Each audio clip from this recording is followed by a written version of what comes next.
Ok. Listo, aquí estamos de vuelta. No sé si hay alguna pregunta antes de continuar.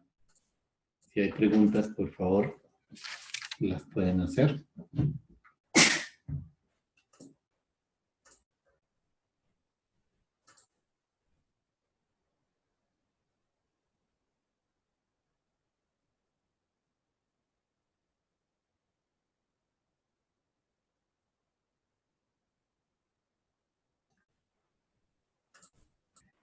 Bien, si hay alguna pregunta, entonces por favor en el chat.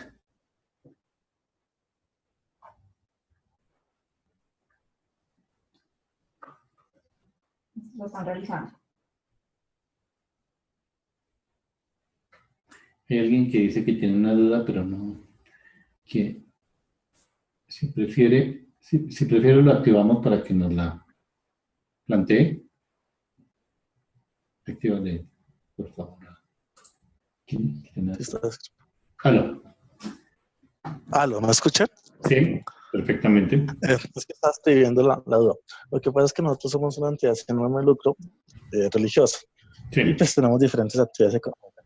Nosotros les entregamos una contribución a los padres de 400.000 pesos mensuales. sí. Entonces, esa contribución que nosotros le estamos entregando a los padres, ¿le tendré que aplicar retención a la fuente? Yo diría que sí, porque eso de todas maneras sería otro ingreso tributario. Ahorita más adelante vamos a ver las retenciones de los otros ingresos tributarios y básicamente, Porque sí, cuando estaban explicando las rentas de trabajo, ahí en las rentas de trabajo dice contribuciones de las comunidades eclesiásticas. Ahí me generó la duda. Digo, si en las rentas de trabajo dice todas las contribuciones de las iglesias eclesiásticas, esta contribución que nosotros estamos entregando al Padre, nos tocaría aplicar la retención a la fuente. Yo lo interpreté así. En todos los casos, o sea, bien sea que se pueda considerar como una contribución, o bien sea que se pueda considerar como otros ingresos tributarios, en los dos casos aplicaría retención. Hay que mirar qué tipo de convenio hay ahí, pero si básicamente se puede probar que son contribuciones de comunidades eclesiásticas, pues se le podría aplicar la retención por la tabla de retención por salarios, lo cual facilitaría que esos 400.000 probablemente no estén sujetos a retención. Ok. Pero si no, tendría que aplicarle la retención por otros ingresos tributarios. En todo caso, debe salir una reglamentación relativamente pronto, porque aquí hay varios cambios en la ley 18 y 19 con relación a retenciones que deben ser reglamentados. Entonces, pues, digamos, y para las contribuciones que se le han llegado y que vamos ahorita en correspondiente mes de enero, ¿le aplicaría retención a fuente como otros ingresos tributarios mientras que sea reglamentada? yo diría que le puede aplicar o bien la de salarios, porque pues también la ley permite, o Sí. bien la de otros ingresos tributarios, cualquiera de los dos, porque no ha sido reglamentada, entonces pues digamos que hay una libre interpretación de la ley ahí que sería válida en cualquiera de los dos casos, ¿no? Los dos, porque ahí el otro punto es el siguiente. Nosotros somos entidades sin ánimo de lucro y dice que las entidades sin ánimo de lucro por ningún motivo debe repartir como sus dineros a sus contribuyentes. En este caso, pues nosotros no deberíamos entregar dineros a los padres, porque digamos en este caso ellos serían como los socios de la entidad sin ánimo de lucro. Pues si ellos son, o sea, es que de todas maneras las entidades sin ánimo de lucro tienen asociados y si esos asociados existen y ellos están identificados como asociados, pues sí se podría entender eventualmente que hay una distribución de utilidades ahí, ¿no? Sí, entonces ahí estoy tratando de analizar y llegar a ese punto. Porque bajo este concepto, nos tocaría entonces tributar la renta sobre el 20%. Sí. Sí, lo que Así pasa es sí. que digamos, lo que está prohibido es distribuir utilidades, pero no está prohibido hacerles pagos que puedan ser expensas necesarias, ¿no? Ah, ok. Está luego, clarito. Sí, lo que hay que verificar es si es una expensa necesaria. Sí. Espérame, le estoy subiendo clarita. Es que... Sí, listo. Muchísimas Listo, gracias. bueno. Entonces, Adelante, si hay listo. alguna otra pregunta.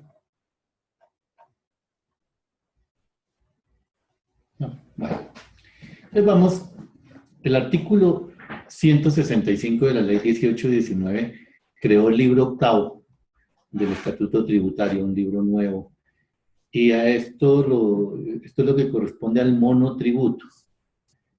Entonces, este es el artículo 903 del Estatuto Tributario, y dice que a partir del 1 de enero del 2017 se crea el monotributo.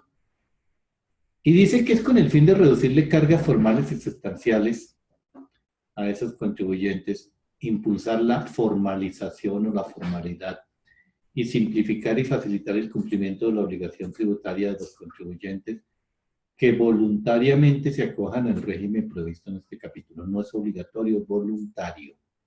Entonces, hay que tener voluntad de hacerlo y además cumplir con los requisitos, porque si no se cumple con los requisitos, por más que quiera, no lo puede hacer. El monotributo es opcional y es un tributo integral de causación anual, pero de pago probablemente mensual, que sustituye al impuesto sobre la renta y complementarios a cargo de los contribuyentes que opten voluntariamente por acogerse al mismo. Entonces, importante es voluntario, voluntario. Y es con el propósito de disminuirle la carga tributaria. Yo diría que no le están disminuyendo mucho porque normalmente son informales. Entonces, para obligarlos un poco a formalizarse, se unió con los BEPS. Ya vamos a ver cómo se hizo eso. Bien, se creó el artículo 904 que dice que el hecho generador del monotributo es la obtención de ingresos ordinarios y extraordinarios, y la base gravable es la totalidad de los ingresos brutos, ordinarios y extraordinarios percibidos por el respectivo año gravable. Ojo, ingresos brutos. Hay una tarifa, pero, o sea que esto no admite depuración, ni tampoco necesita depuración. Luego, digamos que es una forma de ayudarlos a contribuir y de eliminarles cualquier obligación, porque si bien no admite depuración, lo único que se podría probar o que se tendría que probar son los ingresos. No habría que probar costos, gastos, deducciones, ni nada más. Mire, para ser sujeto pasivo del monotributo, se tienen que reunir estas condiciones. Si no reúne sino 3 de 4, no puede, de todas maneras, ser sujeto del monotributo. Primero, ser persona natural.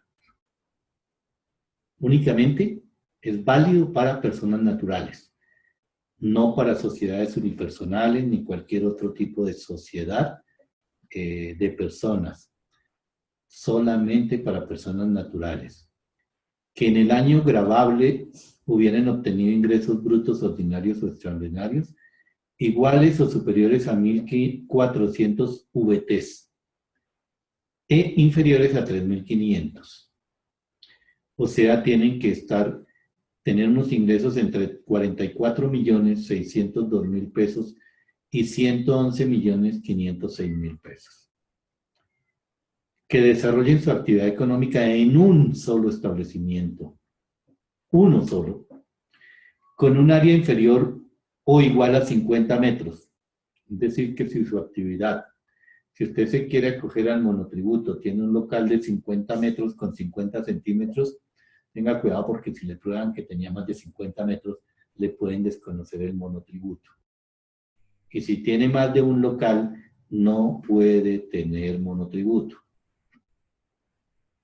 Además, deben ser elegibles para pertenecer al Servicio Social Complementario de Beneficios Económicos Periódicos, el BEPS, de acuerdo con la verificación que para el efecto haga el administrador de dicho Servicio Social Complementario.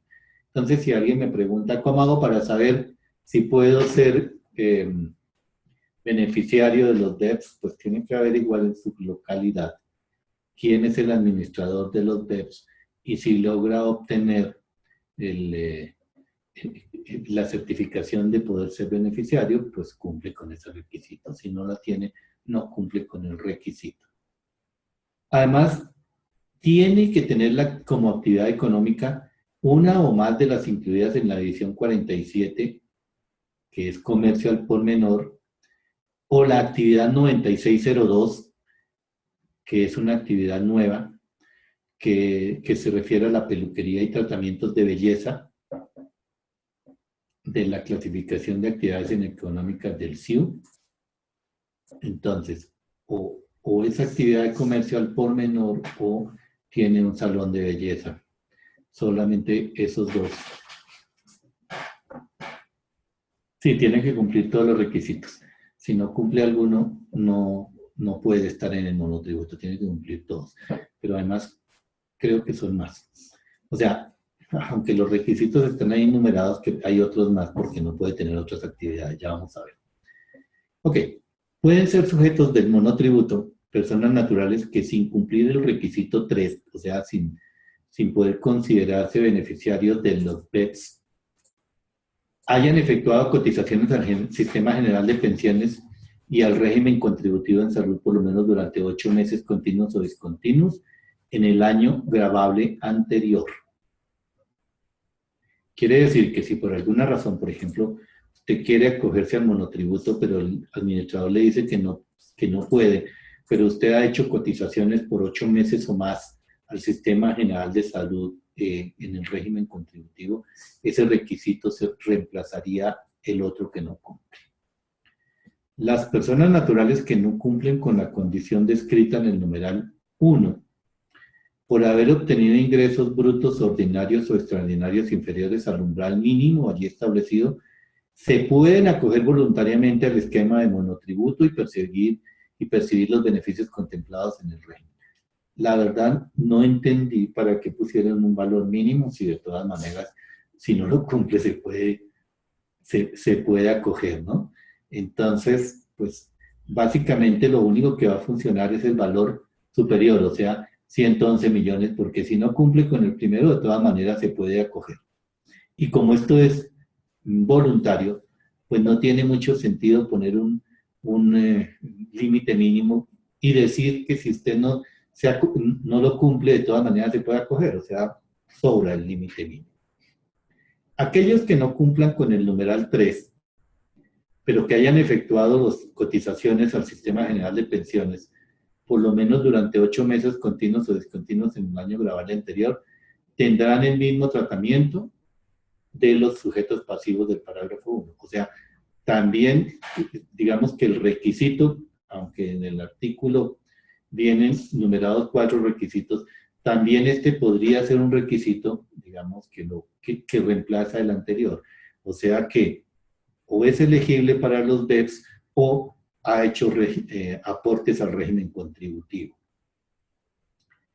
Para los contribuyentes, de que trata el parágrafo primero, el monto del aporte al Sistema General de Riesgos Laborales se hará conforme a la tabla de cotizaciones que establezca el gobierno nacional. El monto restante pagado por concepto de monotributo constituye un impuesto de carácter nacional. ¿Qué quiere eso decir? Que el monotributo reemplaza 2 impuestos, el impuesto de renta y los aportes al Sistema General de Riesgos. Y que el gobierno paga por usted, si usted se acoge al monotributo, el gobierno va a pagar por usted esos aportes y el resto se considera impuesto nacional, que es por eso es que es un impuesto integral, porque reemplaza 2 impuestos o 2 contribuciones específicas. Ahora, ¿quiénes no se pueden acoger al monotributo? Pues, primero, todas las personas que definitivamente no cumplan con los requisitos, ¿no? Pero además las personas jurídicas en ningún caso se pueden acoger al monotributo, son solo personas naturales. Tampoco se pueden acoger al monotributo personas naturales que obtengan rentas de trabajo. Es decir, si usted tiene rentas de trabajo y tiene un local, no puede acogerse al monotributo. Las personas naturales que obtengan de la suma de las rentas de capital y dividendos más del 5% de sus ingresos totales, tampoco se pueden acoger al monotributo. Más del 5%. O sea, si usted es accionista o tiene un apartamento arrendado y eso suma más del 5% de los ingresos totales, tampoco se puede acoger al monotributo. Tampoco se pueden acoger al monotributo las personas que desarrollen simultáneamente una de las actividades, o la 902 o el capítulo 47, relacionadas en el artículo anterior, y otra que no sea ninguna de esas contempladas en esos dos específicos numerales.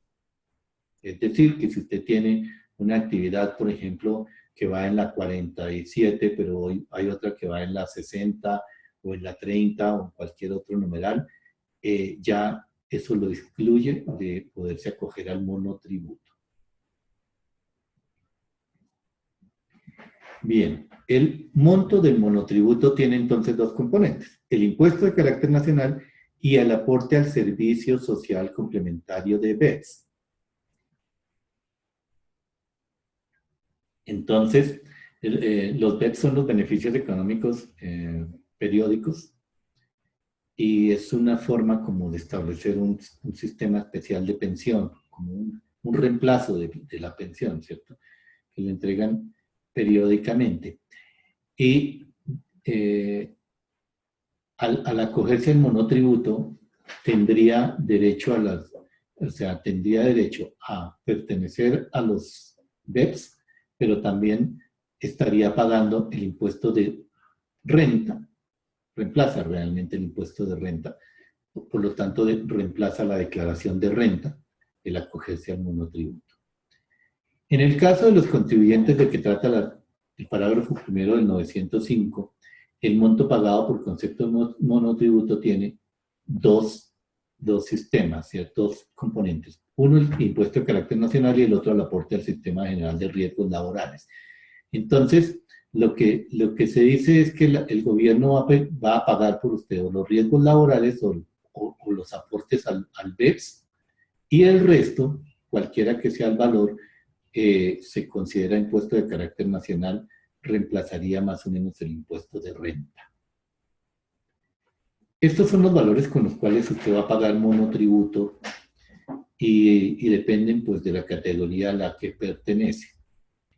La categoría A, si usted gana entre 1.400 y 2.100 VTs, insisto, los 1.400 son como 42 millones, pero está claro que si no tiene 42 millones, usted de todas maneras se puede acoger, o sea que la categoría A realmente iría entre 0 y 2.100 VTs.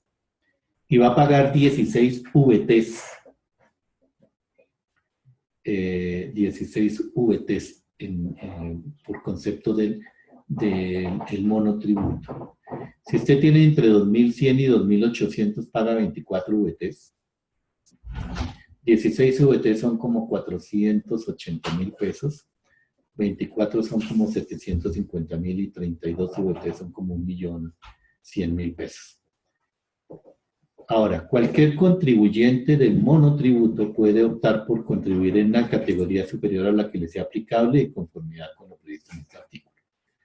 Lo que no tengo claro es cuál sería la razón para hacerlo, porque de todas maneras usted va a tener lo mismo, pero si usted es un buen contribuyente y en cambio de estar en categoría A y pagar 16 VTs, quiere pagar el doble, puede hacerlo voluntariamente. ¿Una persona natural régimen común comerciante se puede acoger al monotributo? No, no se puede acoger al monotributo, porque el monotributo reemplaza únicamente el impuesto de renta. De hecho, para estar en el régimen común, más o menos los requisitos para estar en el régimen común son muy similares a los requisitos para poderse acoger al monotributo. Entonces, debe existir alguna razón por la cual es un régimen común y no un régimen simplificado.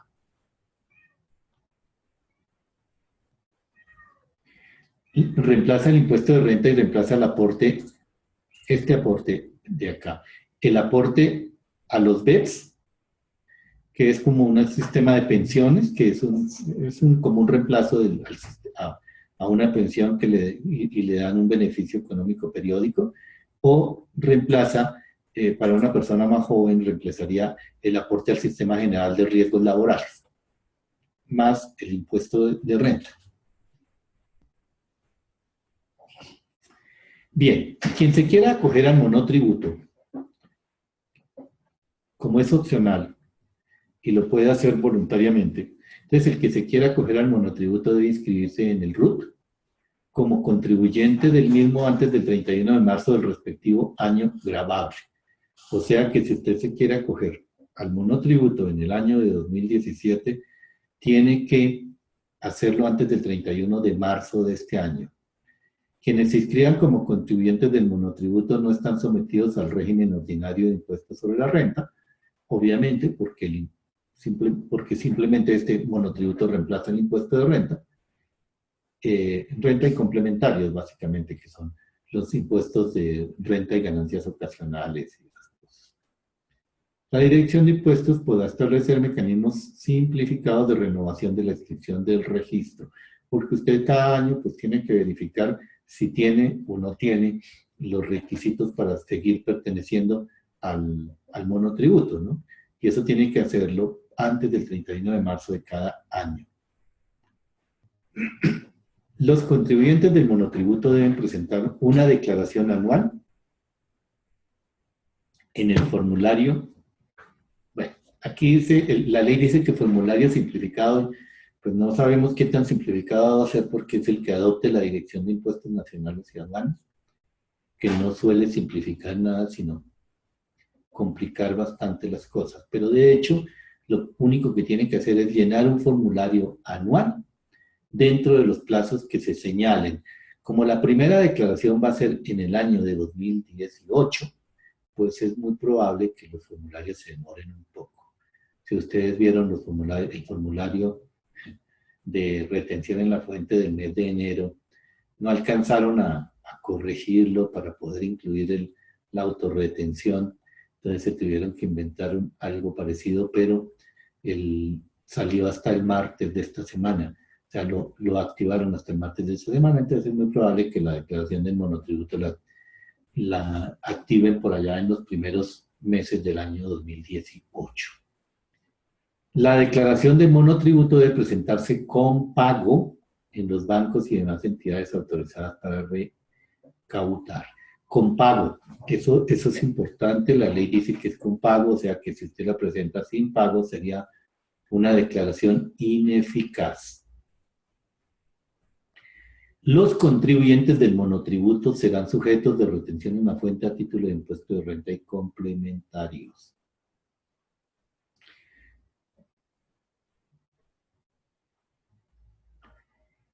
El gobierno podrá establecer retenciones en la fuente con el fin de facilitar o acelerar la amnistía. Tiene que ver con retenciones en general. Pero mire que aquí la ley no dice nada qué va a pasar con las retenciones en la fuente que le hagan a los contribuyentes del monotributo. Se supone, y es una suposición porque no sabemos si así va a funcionar, pero se supone que debe corresponder, que debería permitirle descontar las retenciones que le haga. Sin embargo, pues la ley dice que los contribuyentes estarán sujetos a retención. Me imagino que van a tener la posibilidad de descontar las retenciones. Sí, o sea, el contribuyente del monotributo no va a pagar impuesto de renta independientemente porque está dentro del monotributo, pero tiene retención en la fuente. O sea, si por ejemplo el contribuyente monotributo hace una venta a alguien que le haga retención en la fuente, pues le va a tener que hacer retención en la fuente. Tan simple como eso. ¿Podrías dar un ejemplo? Eso, por ejemplo, un contribuyente monotributo, un peluquero, que le preste servicios a una empresa, entonces la empresa le paga 1 millón de pesos mensuales, pues con ese 1 millón de pesos le tendría que hacer retención en la fuente, pues la va a hacer. Esperemos que la reglamentación diga cómo se va a descontar esa retención en la fuente en el pago del monotributo. Esperemos que a la DIAN no se le olvide ponerle el renglón correspondiente para que la persona pueda descontar ese monotributo. Esas retenciones, retenciones que no son de monotributo, sino retenciones en la fuente por impuesto de renta. Bien, el artículo 365 fue modificado y dice que el gobierno puede establecer retención en la fuente con el fin de facilitar, acelerar y asegurar el recaudo del impuesto de renta, y determinar los porcentajes tomando en cuenta la cuantía del pago y los abonos y tarifas del impuesto vigentes, así como los cambios legislativos que tengan incidencia en dichas tarifas, las cuales serán tenidas en cuenta como anticipo. La DIAN puede establecer un sistema de pagos mensuales provisionales por parte de los contribuyentes del impuesto de renta, como un régimen exceptivo o excepcional al sistema de retención de la fuente establecido en este artículo. Esto es una forma de darle carta blanca al gobierno para que pueda establecer cualquier retención que no exista en este momento, con el propósito de asegurar, sobre todo asegurar que la persona pague los impuestos. Recuerden que la mayoría de las veces la retención la hace el pagador, y es más fácil que se recauden impuestos si la retención se la queda el pagador y se la traslada a la DIAN, que si luego buscamos al beneficiario para que el beneficiario pague los impuestos correspondientes. Pero dice que el porcentaje de retención para otros ingresos tributarios, o sea, todos los ingresos que no estén reglamentados con una retención específica, la retención máxima sería del 4,5% del respectivo pago o abono en cuenta. Esto es una autorización del gobierno que no se puede aplicar por ahora porque no está reglamentada, ¿sí? Entonces, no es que se haya modificado la retención de otros ingresos, que hoy sería como el 2,5% o 3,5%, dependiendo más o menos. Pero lo que sí está diciendo es que en caso de que el gobierno la reglamente no puede exceder del 4,5%. ¿Hay una pregunta? ¿Cómo sabemos que esta reforma en cuanto a impuesto de renta será aplicada desde el 2018?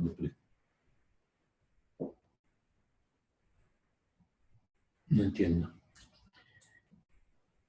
¿Cómo sabemos que esta reforma... activémosle el sonido a Diana, por favor, a ver. A Silvana. Silvana, ¿me puedes contar qué es lo que... No entendí tu pregunta.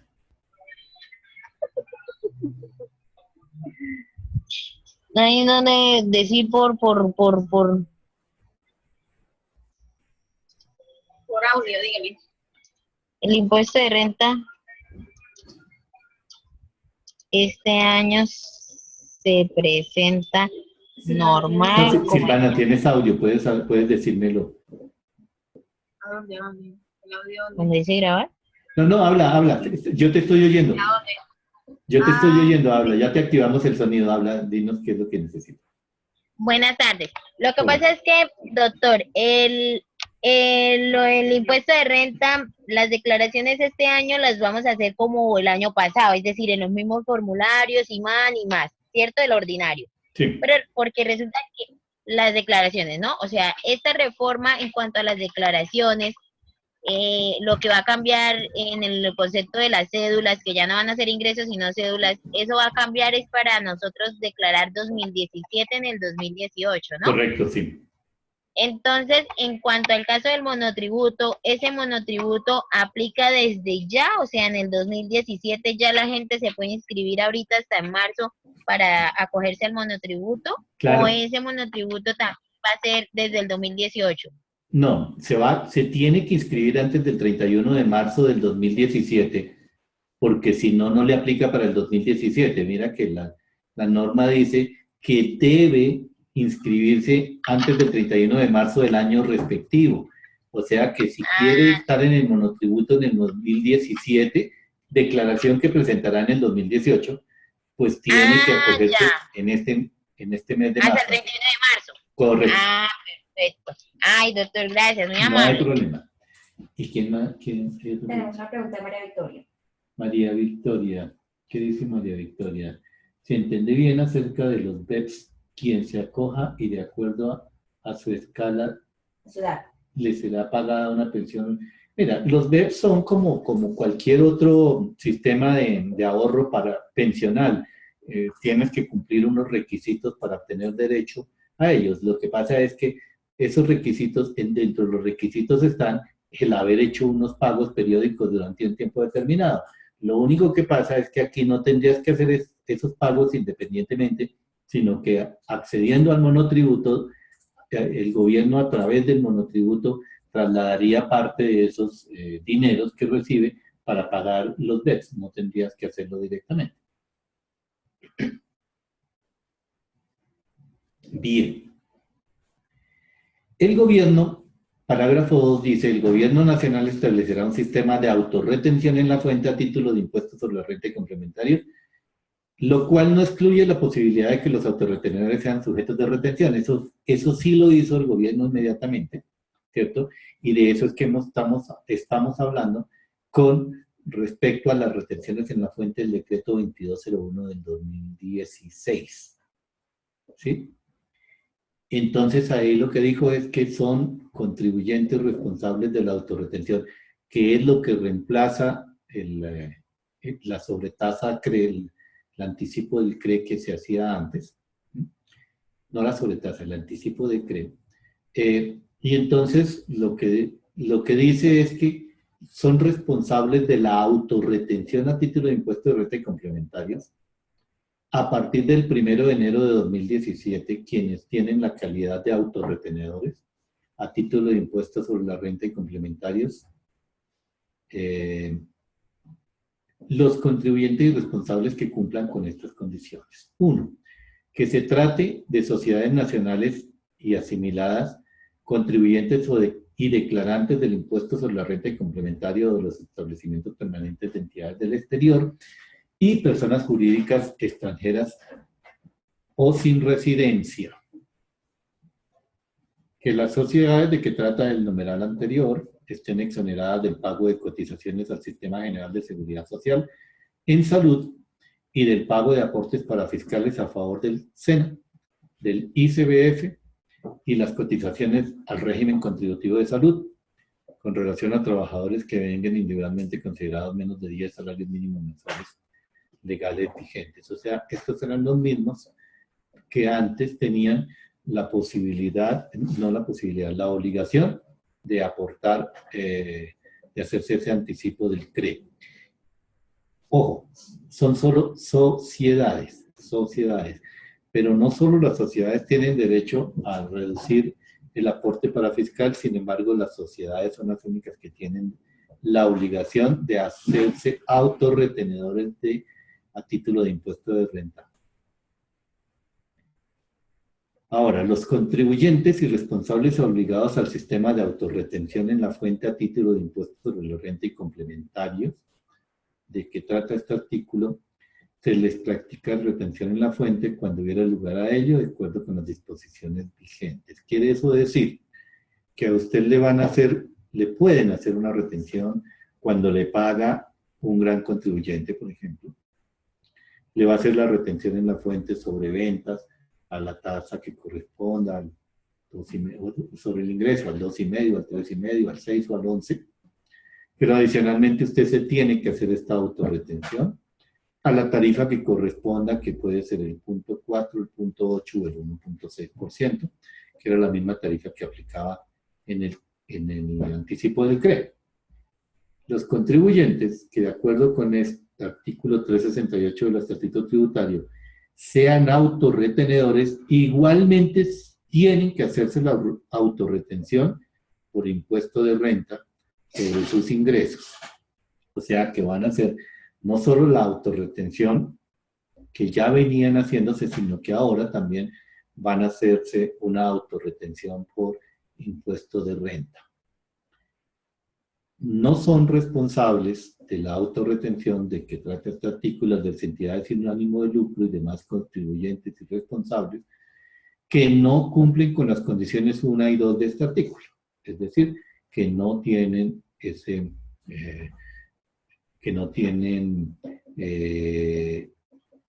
personas que puedan excluir de la contribución en salud o al SENA o ICBF. La base para calcular la retención a título de impuestos sobre la renta es la misma base con que se hace la retención en la fuente normal. No obstante, en los siguientes casos, la base de retención se efectuará de conformidad con las siguientes reglas. En el caso de pagos o abono en cuenta que se efectúen a favor de distribuidores mayoristas o minoristas de combustibles derivados del petróleo, la base para aplicar esta retención será el margen bruto de comercialización del distribuidor mayorista y minorista, establecido de acuerdo con la norma vigente. O sea, ellos no se van a autorretener sobre la venta, sino sobre el margen. Para efectos de este artículo se entiende por margen bruto para el distribuidor mayorista la diferencia entre el precio de compra al productor o al importador y el precio de ventas al público distribuidor minorista.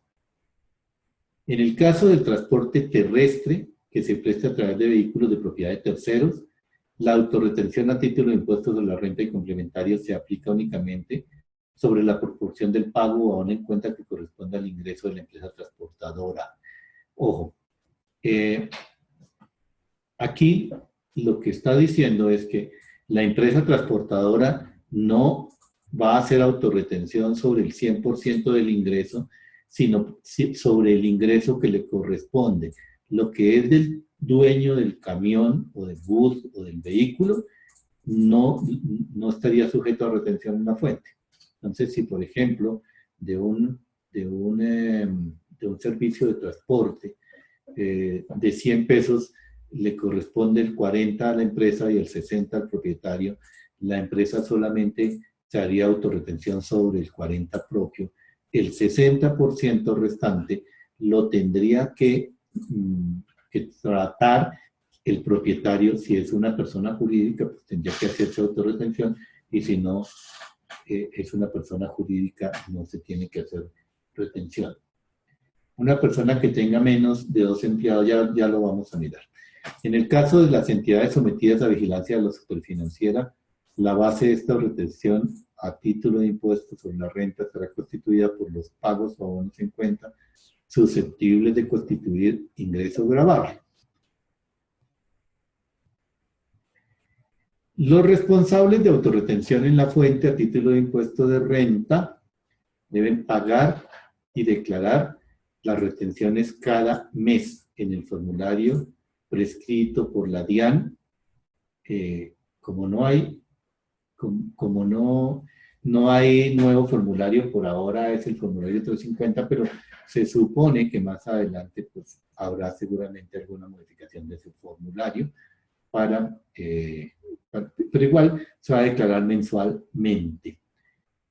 Cuando veamos el tema de las sanciones, se van a dar cuenta que a partir de la vigencia de la ley 1819, es decir, a partir del 1 de enero del año 2017, todas las declaraciones de retenciones y las declaraciones de IVA que se presenten deben ser pagadas a más tardar dentro de los 2 meses siguientes al vencimiento del periodo para declarar, so pena de una sanción penal.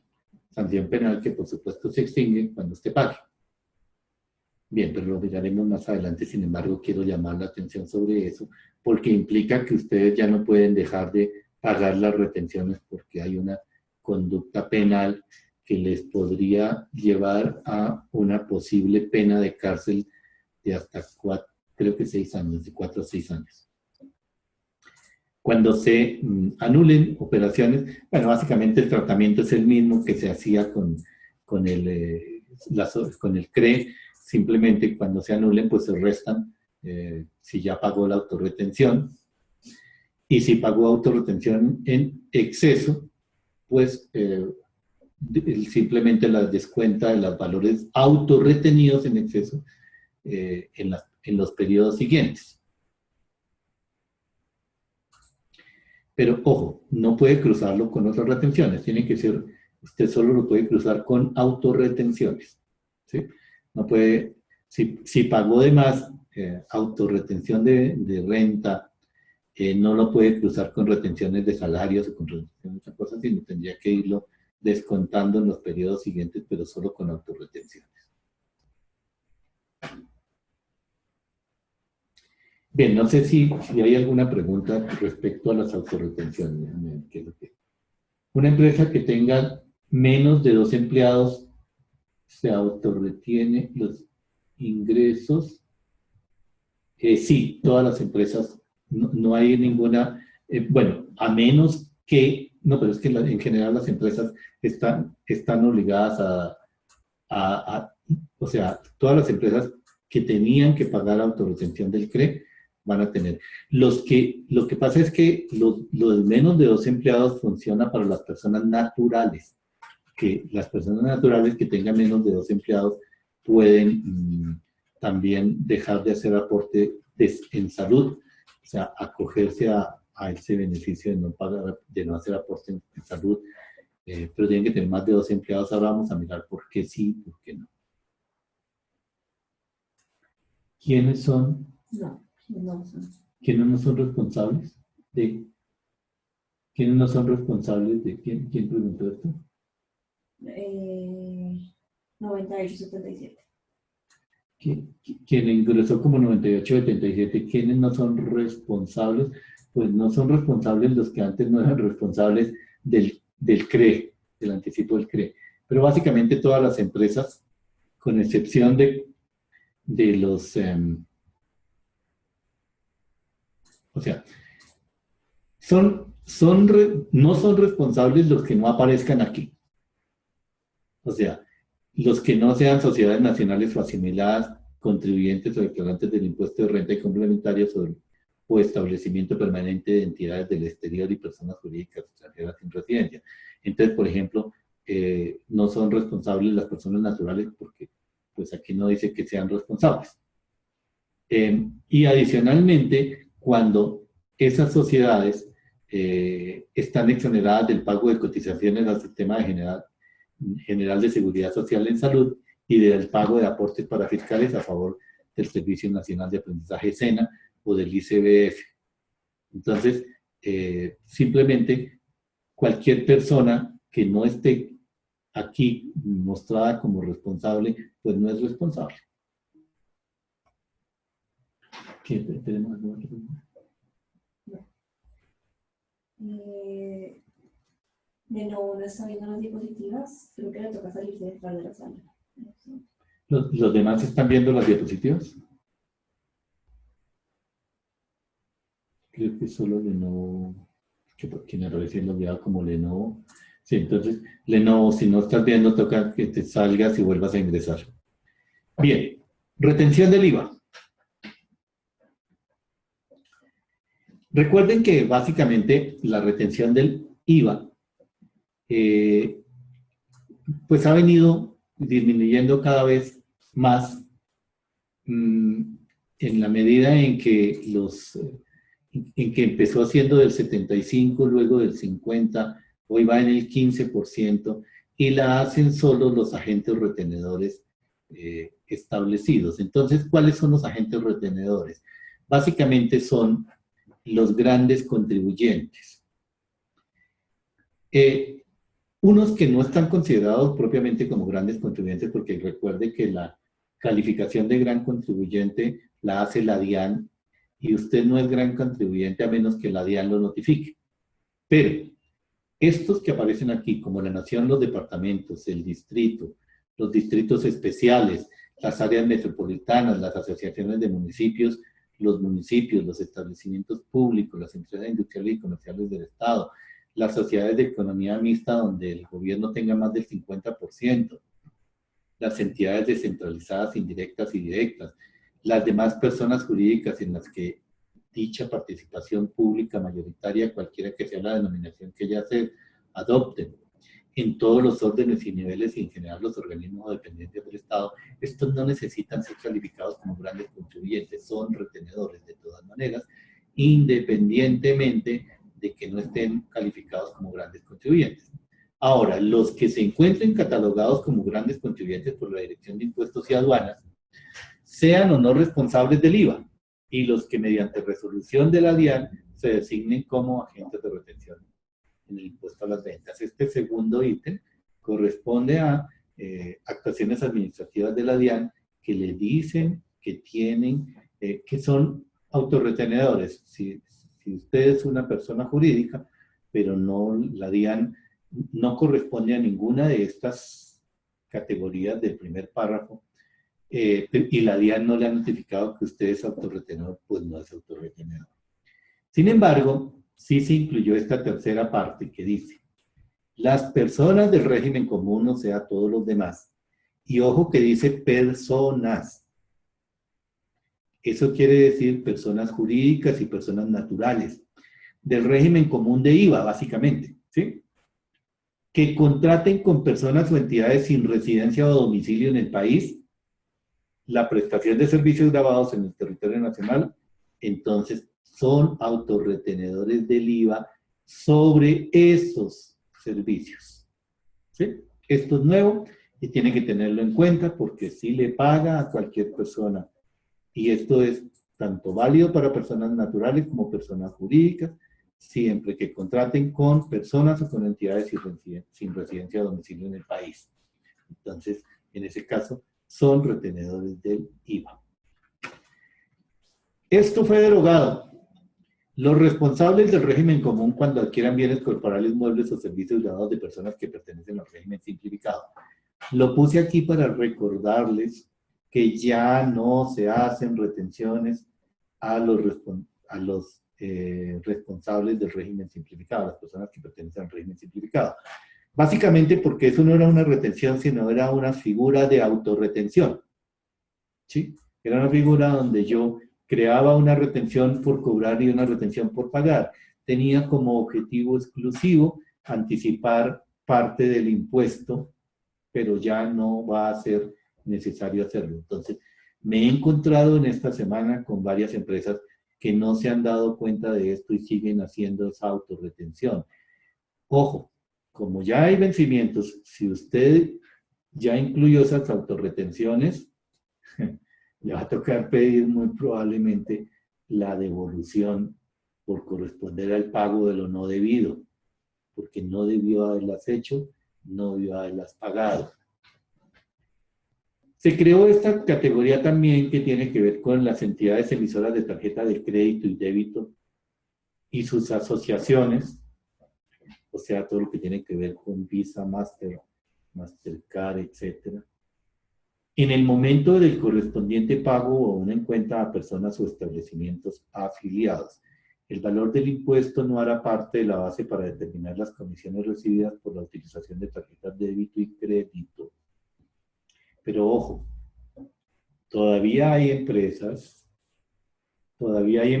y personas que siguen pensando o que siguen utilizando la denominación de IVA cuando lo que están pagando lo que están cobrando no es IVA, sino impuesto al consumo. Esas retenciones de IVA que le hagan, si usted, por ejemplo, tiene un restaurante y dése cuenta que los restaurantes pasaron todos a partir de la ley 1819 a no ser responsables del IVA, sino a cobrar impuesto al consumo. Esas retenciones, si usted al usar el datáfono no pone que eso es un impuesto al consumo, sino un IVA, y la tarjeta le hace retención de IVA, usted no puede aplicarlas al impuesto al consumo. Tenga cuidado con eso, porque esas retenciones son de IVA, no de impuesto al consumo. Cuando los pagos o una en cuenta a favor de las personas o establecimientos afiliados al sistema de tarjetas de crédito se realicen por intermedio de entidades adquirientes o pagadoras, la retención en la fuente la hace dicha entidad. Eso quiere decir que todas las pagos con tarjeta de crédito están sujetos a IVA, a retención de IVA. Pero tenga cuidado con no informar mal a la tarjeta de crédito, porque le van a aplicar no retención de IVA, sino retención de no retención de IVA, sino retención de impuestos de ICO, industria y comercio, de impuesto al consumo, perdón. Pero no puede cruzar las retenciones del uno con el otro. Recuerde que el impuesto al consumo, que es un impuesto directo, el impuesto al consumo es del 8%, mientras que el impuesto a las ventas es el 19%. Y para algunas personas pareciera que ese impuesto bajó 11 puntos. Pero yo diría que no es cierto, porque el impuesto al consumo es un impuesto directo, por lo tanto no admite ninguna deducción. Mientras que el impuesto a las ventas se puede deducir de los impuestos recaudados. Luego, antes usted, por ejemplo, pagaba el 16% de impuesto a las ventas y ese impuesto lo cruzaba contra los impuestos a las ventas que a su vez estaba recaudando. Luego, en realidad era un préstamo, un anticipo, porque el impuesto a las ventas es un impuesto indirecto, que grava es al consumidor final, por eso se llama impuesto al valor agregado. El IVA, las iniciales IVA son impuesto a valor agregado, aunque hoy se conoce más como impuesto a las ventas, realmente en su concepción original era impuesto al valor agregado, porque digamos que iba generando solamente un nuevo impuesto en la medida en que el valor subía, porque iba descontando los impuestos antes pagados. Por eso se llama un impuesto indirecto. Esos impuestos se podían descontar y no sumaban al gasto. Hoy todos los impuestos al consumo que se están pagando se van directamente al gasto, no se pueden cruzar porque ese es un impuesto directo. Entonces, en últimas, realmente sí hubo una afectación importante para las personas que estamos pagando impuesto al consumo, que antes lo podíamos descontar como impuesto a las ventas y ahora ya no. Bien, otro retenedor es la Unidad Administrativa de la Aeronáutica Civil sobre la venta de aerodinos. Aquí adicionaron otros responsables del régimen común proveedores de sociedades de comercialización internacional cuando adquieran bienes corporales muebles o servicios grabados de personas que pertenezcan al régimen común, distintos de los agentes de retención mencionados en los numerales 1 y 2, o cuando el pago se realiza a través de tarjetas de crédito y débito. Bien, aquí adicionaron otro. Las entidades emisoras de tarjeta de crédito y débito y los vendedores de tarjetas prepago, los recaudadores de efectivo a cargo de terceros y los demás que designe la Dirección de Impuestos y Aduanas en el momento correspondiente al pago en cuenta a los prestadores desde el exterior por los siguientes servicios digitales. Esto tiene que ver con ponerle un impuesto a los servicios que se prestan a través de Internet, básicamente, ¿no? Suministro de servicios audiovisuales como música, por ejemplo, cuando ustedes oyen música por Spotify, o cuando ven videos en YouTube, o cuando ven videos en cualquier otro portal, ustedes pagan por ello, pero antes eso se consideraba simplemente un ingreso de fuente extranjera, no tenía ninguna retención, ningún impuesto en Colombia, y entonces los prestadores nacionales se quejaron y lograron que se metiera este artículo que hace que si usted paga con tarjeta de crédito, la tarjeta de crédito le va a retener al prestador del exterior, le va a retener a título de IVA. Los servicios de plataformas de distribución digital de aplicaciones móviles, todas las tiendas, la tienda de Apple o la tienda de Google, antes no tenían impuesto a las ventas, ahora, digamos, no se les retenían impuesto a las ventas, ahora se les va a retener. Los servicios de publicidad online, por ejemplo, lo que ustedes le pagan a Google, lo que le pagan a Facebook, entonces ahora al hacerle el pago a través de tarjeta de crédito o a través de cualquier sistema de pago, banco, lo que sea, le van a hacer retención. O los suministros de enseñanza o entrenamiento a distancia. Básicamente, digamos, si nosotros fuéramos una entidad del exterior, este tipo de servicio que estamos prestando a ustedes estaría sujeto a retención en la fuente por concepto de IVA y lo haría la tarjeta de crédito con que ustedes pagaran.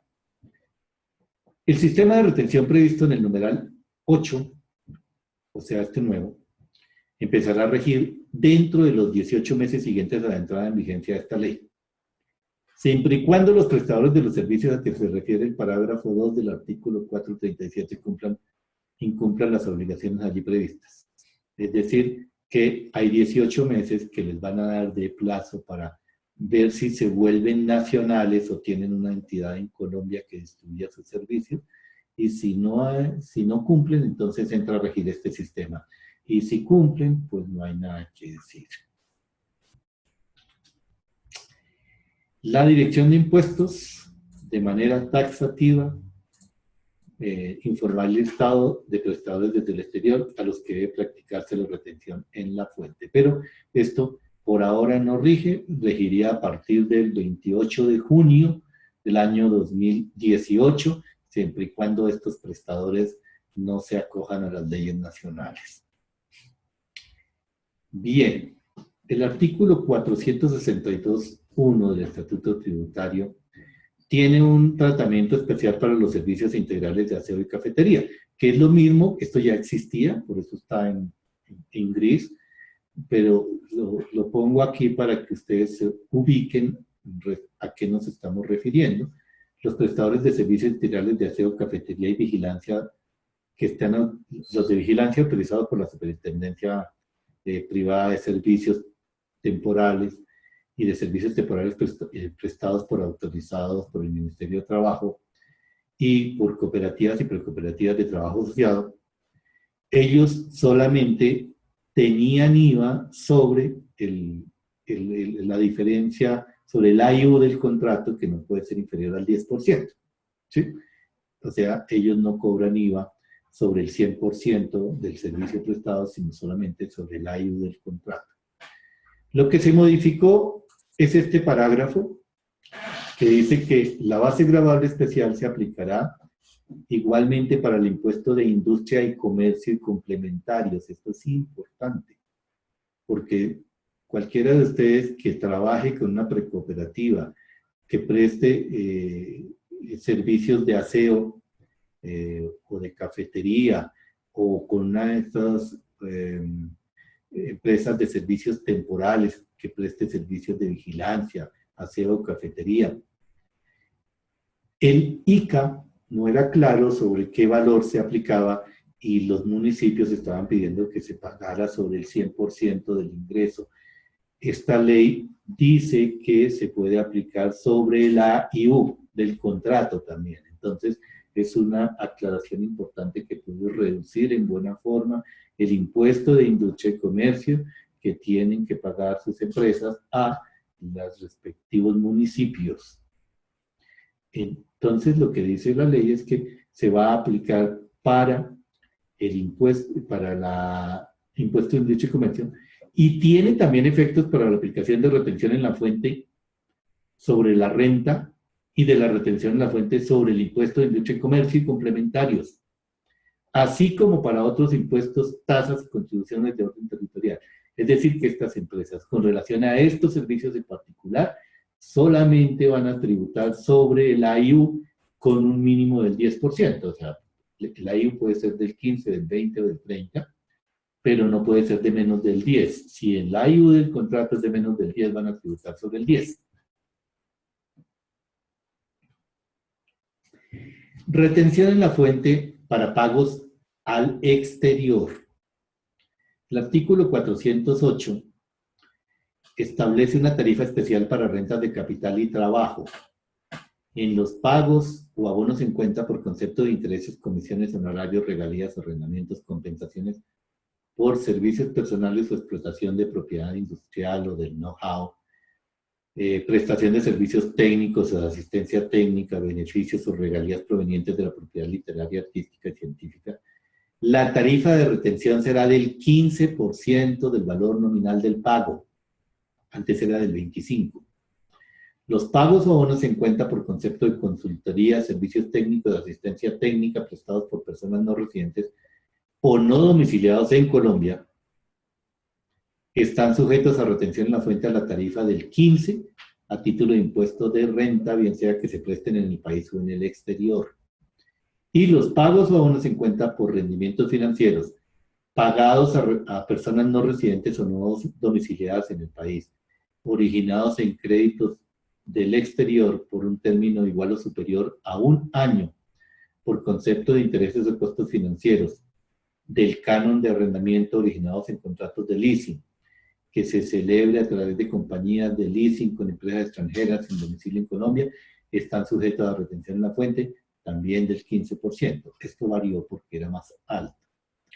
Los pagos o abonos en cuenta originados en contratos de leasing sobre naves, helicópteros o aerodinos bajó la retención al 1%. Los pagos o abonos en cuenta por rendimientos financieros o intereses realizados a personas no residentes o no domiciliados, originados en contratos de más de 8 años, o sea, hay uno para más de un año, pero menos de 8, y aquí sería por más de 8.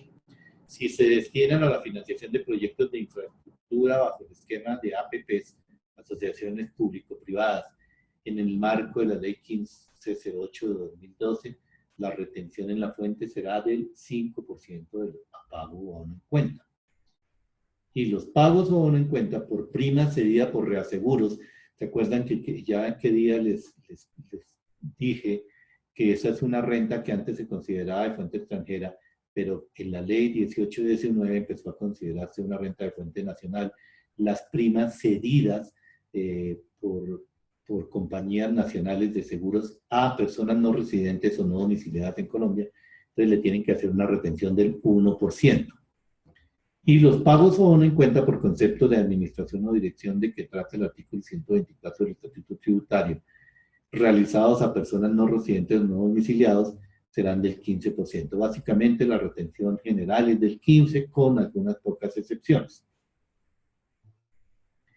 Los pagos por cualquier concepto que constituyan ingreso grabado para el beneficiario y éste sea residente o se encuentre constituido, localizado o en funcionamiento en jurisdicciones no cooperantes o de baja o nula imposición, los llamados paraísos fiscales que estén declarados así por la DIAN, que hayan sido calificados como tales por el gobierno colombiano, o a entidades sometidas al régimen tributario preferencial, se someterán a la retención en la fuente por concepto de impuesto de la renta y ganancia ocasional a la tarifa general del impuesto sobre la renta y complementario para personas jurídicas.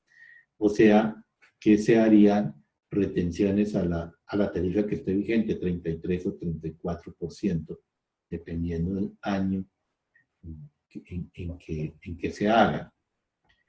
No se consideran de fuente nacional ni forman parte de la base para determinar el impuesto por las ventas, los pagos o abono en cuenta por servicios técnicos y de asistencia técnica prestados por no residentes o no domiciliados desde el exterior, necesarios para la ejecución de APPs que hagan parte del Plan Nacional de Desarrollo y cuya iniciación de obra sea anterior al 31 de diciembre del 97, según certificación al respecto que expida el Departamento Nacional de Planeación.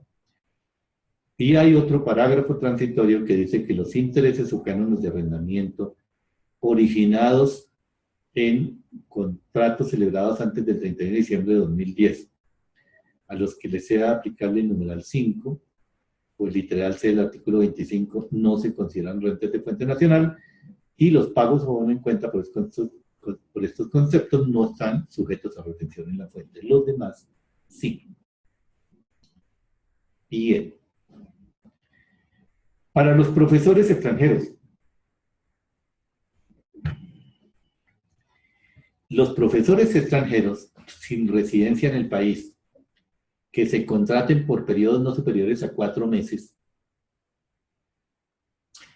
Curiosamente, aquí hay una contradicción entre este artículo y la consideración de que esas personas no son contribuyentes en Colombia, de que habíamos hablado en una charla anterior, porque dijimos que si las personas están hasta 182 días en el año en Colombia no se consideran residentes y tendrían una retención en la fuente del un impuesto de renta del 7%. Sin embargo, aquí la ley está diciendo que solamente cuando son contratados por periodos no superiores a 4 meses le van a hacer retención en la fuente del 7%. En los demás casos tendrían que hacer la retención general de extranjeros, que es del 15%. Entonces aquí hay una contradicción, porque esas personas tienen una retención en la fuente del 7 si firman contratos hasta 4 meses, pero tienen un impuesto del 7 si están un máximo de 182 días en Colombia durante un periodo de 365 días. Y para rentas por explotación de películas cinematográficas, entonces la retención en la fuente será del 15%.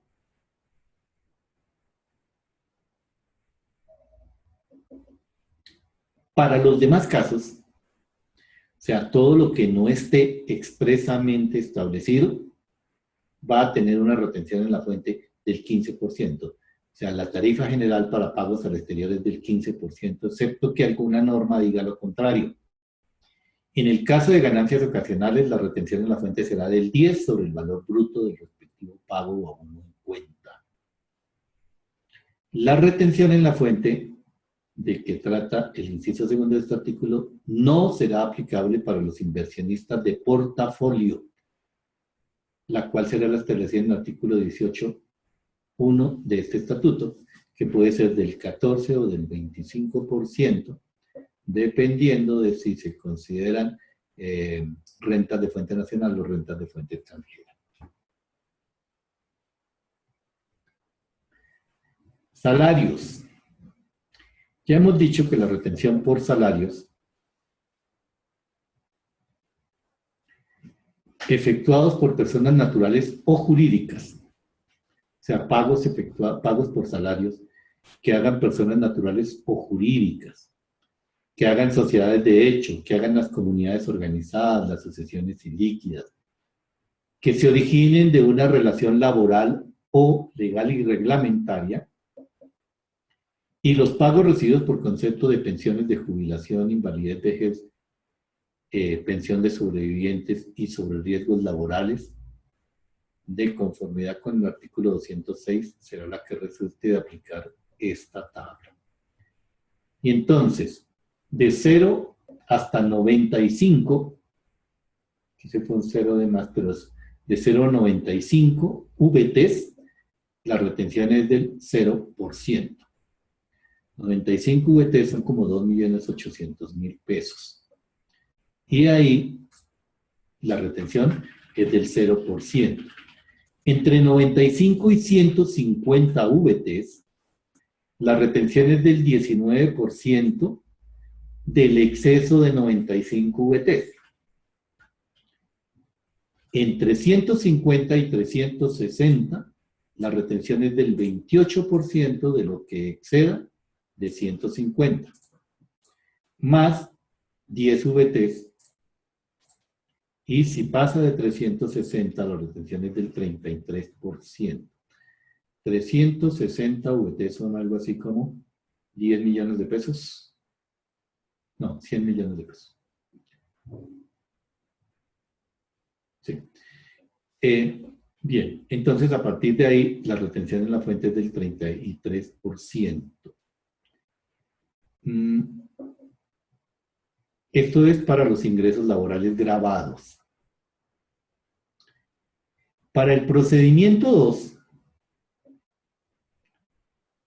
para determinar el porcentaje que se debe aplicar a los ingresos correspondientes, entonces el valor del impuesto en VT es determinado, de acuerdo con esta tabla que estábamos viendo, se divide por el ingreso laboral grabado convertido a VTs para obtener la tarifa de retención que se le debe aplicar al ingreso mensual.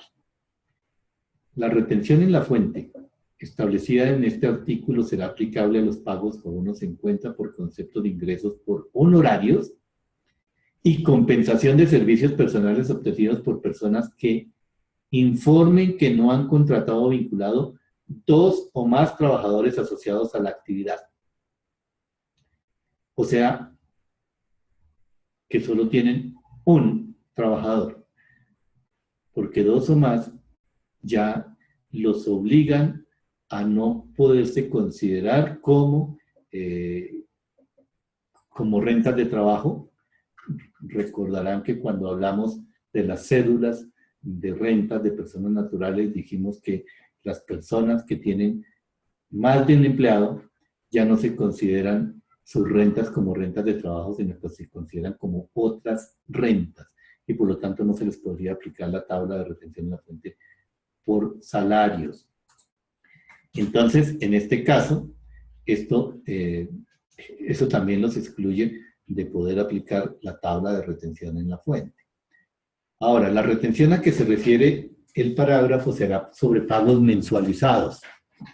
Para ello, se toma el valor del contrato, se divide por el número de meses, bueno, el valor del contrato menos los aportes a salud y pensiones. Lo divide por el número de meses de vigencia del contrato, y ese es el valor mensualizado, independientemente de que el pago se haga en un solo momento. Puede ser anticipado o vencido, pero digamos que si el contrato dura 6 meses y el valor a pagar son 60 millones, entonces se va a hacer retención sobre 10 millones de pesos mensuales. Lo de la seguridad social de las personas independientes quedó vigente, sí. O sea, quedó vigente es que igual la modificación era que se iba a retener, pero quedó finalmente, pasó hasta la conciliación y en la conciliación lo eliminaron. Sin embargo, pues lo que quiere decir es que las personas que reciban honorarios o servicios tienen que hacer aportes para fiscales sobre el 40% del valor de cada contrato. Bien, en el caso de pagos correspondientes a contratos que no sean efectuados mensualmente, el pagador deberá efectuar la retención en la fuente de acuerdo con el cálculo mencionado en este parágrafo, independientemente de la periodicidad pactada para el pago. Cuando se realice el pago, deberá retener el equivalente a la suma total de la retención mensualizada. ¿Eso qué quiere decir? Que el pagador todos los meses tiene que hacer la retención, trasladarla a la DIAN, y el día que haga el pago, pues le da el valor neto al contratista. Ahora, dice que las personas naturales pueden solicitar la aplicación de una tarifa de retención en la fuente superior a la determinada de conformidad con este artículo, para lo cual deben indicarla por escrito al respectivo pagador. Suena raro, pero sí hay personas que prefieren que les hagan una retención mayor para no tener que verse en problemas al final del año, no, al principio del año siguiente, digamos, para poder pagar sus impuestos. Entonces, usted podría pedirle a la persona que le haga una retención mayor, hace su propio cálculo, y en cambio de que lo tenga un valor, el que sea, le puede pedir que le haga una retención mayor para que alcance a pagar todos sus impuestos. Eso tiene un doble propósito y también es bueno que lo considere, ¿cierto? Porque recuerde que el anticipo del impuesto de renta para el año siguiente se calcula sobre el promedio del impuesto de los 2 últimos años, el que está declarando más el anterior, y se le restan las retenciones en la fuente. Entonces, en un momento dado, usted se puede ver beneficiado si pide que le hagan más retención en la fuente, porque podría eliminarse el anticipo, ¿sí? Entonces, por eso es que creo que hay que hacer un poquito de planeación tributaria, hay que tomarse el trabajo de mirar cómo sería la declaración del año que estamos empezando, por ejemplo, calcular cómo podría darle la declaración del 2017. Y si usted ve que le va a tocar pagar 20 o 30 millones de pesos de impuestos al final del año, más el anticipo del 75%, por ejemplo, pues usted podría jugársela a ahorrarse el anticipo pidiendo que le hagan más retenciones. Entonces, cuando le van a hacer retenciones, usted va a pagar los 20 o 30 millones adicionales durante este año, pero al final del año no va a tener que liquidar el anticipo. Entonces, piense un poco en eso y piense en cómo planear tributariamente sus declaraciones.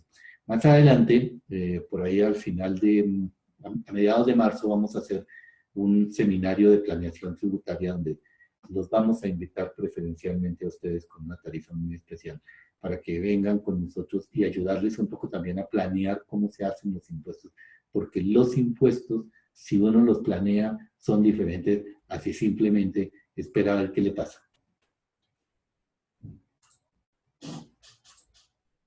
Al final de la sesión volveremos a revisar todo el tema de los links y de los correos, con eso no se preocupen por ahora y más tarde, cuando estemos terminando, cuadramos ya todo lo logístico. Bien.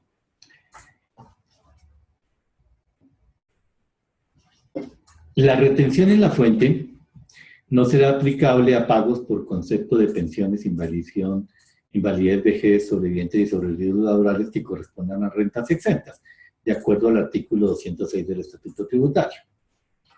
La retención en la fuente que trata este artículo se aplica a partir del 1 de marzo de 2017.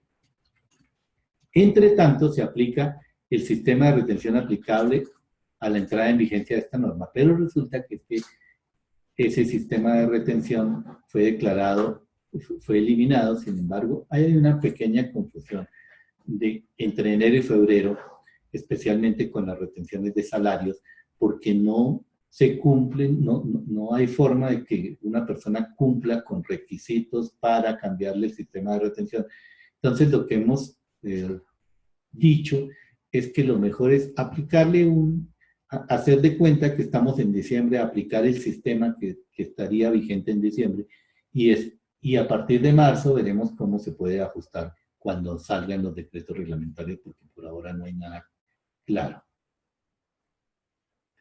Tarifa mínima de retención en la fuente para empleados.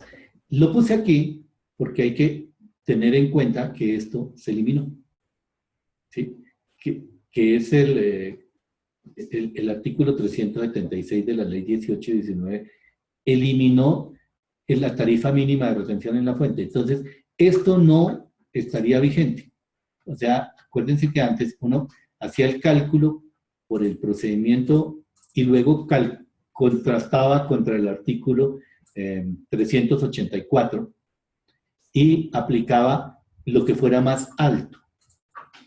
Esa desapareció, entonces ese cálculo ya no se hace. Usted simplemente va a aplicar las tarifas de retención en la fuente y no tiene que comparar con nada.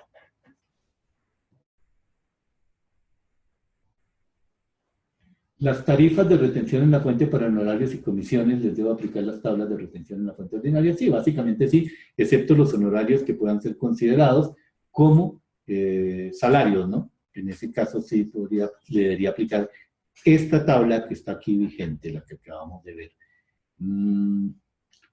Vamos a incluir, esta noche incluimos nosotros publicamos una tabla de retenciones actualizada. Vamos a incluirla dentro del material que les vamos a compartir. Llevo varios días diciéndoles que los vamos a compartir. Espero que esta noche sí nos funcione. Ya creamos un Google Drive y los vamos a compartir desde el Google Drive, que estoy seguro que de ahí sí la van a poder bajar. Lo que está compartido en YouTube, necesitan tener una cuenta de YouTube, loguearse en YouTube para poderlo ver. Ya veo que varias personas han visto los videos porque tengo... esos videos tienen 20 y 30 reproducciones, lo que implica que sí hay personas que no pueden entrar. Pero para poderlo hacer necesitan tener una cuenta en YouTube, abrir una cuenta en YouTube, que es gratuita. Ustedes abren una cuenta, se loguean y al loguearse sí pueden entrar a mirar el video que está compartido en privado. Bien. ¿Cómo se depura la base de retención en la fuente por salarios? Esto es solo para recordarles porque básicamente no se modificó nada, sin embargo, sí es importante que lo recuerden. Los trabajadores que tengan derecho a deducción por intereses o corrección monetaria por préstamos por adquisición de vivienda pueden disminuir hasta 100 VTs mensuales. Ok. Los pagos por salud, siempre que el valor a disminuir mensualmente no exceda de 16 VT mensuales y una deducción de hasta el 10% del total de los ingresos brutos provenientes de la relación laboral, legal o reglamentaria del respectivo mes por concepto de dependientes sin que sume más de 32 VT entre los dos conceptos. Los padres hermanos del contribuyente que se encuentran en situación de dependencia por ausencia de ingresos o ingresos en un año menores a 260 VTs, debidamente certificados por un contador público o por dependencia originada en factores físicos psicológicos, también pueden hacer parte de ese dependiente económico y podrían restar hasta un 10% de sus ingresos. El decreto 1070 de 2013 reglamentó esto de los dependientes y dice que para efecto de lo previsto en este parágrafo, en relación con el cónyuge o compañero permanente, los hijos de cualquier edad y los padres o hermanos, se entenderá que la discapacidad originada en factores físicos o psicológicos será certificada por la aplicación de las deducciones mediante examen médico expedido por el Instituto de Medicina Legal. En ese caso, tales circunstancias también podrían ser certificadas por empresas administradoras de salud. Bien, aquí sí se adiciona esto. Para obtener la base de retención en la fuente sobre los pagos o abonos en cuenta por concepto de rentas de trabajo efectuados a personas naturales, se podrán detraer los siguientes factores. Los ingresos que la ley de manera taxativa prevé como no constitutivos de renta ni ganancia ocasional, ya hemos mirado cuáles son. Entonces, los que la ley diga que son ingresos no constitutivos de renta ni ganancia ocasional. Y además, las deducciones de que estábamos hablando, y las rentas que la ley de manera taxativa prevé como exentas. En todo caso, la suma total de las deducciones y rentas exentas no podrá superar el 40% del resultado de restar del monto del pago o abono en cuenta los ingresos no constitutivos de renta ni ganancia ocasional. Es decir, ingresos totales menos ingresos no constitutivos de renta ni ganancia ocasional. A ese total le saca el 40% y estas deducciones no pueden superar el 40%. Si dan más del 40% de ese total, usted tendría que retenerle sobre el 60%. Ahora, no aplica en el caso de pensiones de jubilación, invalidez, vejez de sobrevivientes o sobreriesgos profesionales, las indemnizaciones sustitutivas de pensiones y las devoluciones de ahorro pensional. Pero en los demás casos, en el pago de salarios o prestaciones sociales, sí mínimo tendría que hacer retención en la fuente sobre el 60% de lo que resulte de tomar los ingresos y restar los ingresos no constitutivos de renta ni ganancia ocasional.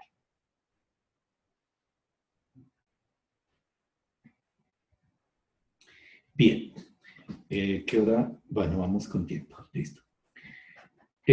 Vamos a mirar si tienen alguna pregunta antes de continuar, porque vamos a entrarnos en el tema del impuesto a las ventas. Si hay alguna pregunta hasta aquí.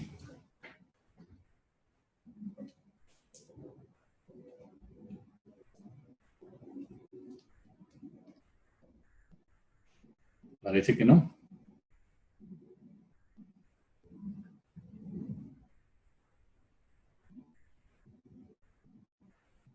Bien. Entonces déjenme cargar.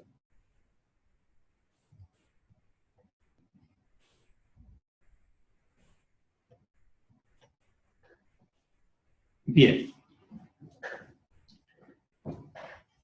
¿Qué vamos a mirar ahora? Entonces vamos a mirar qué cambió con relación al IVA. Básicamente, el resumen sería que cambió más bien poco, pero afecta mucho.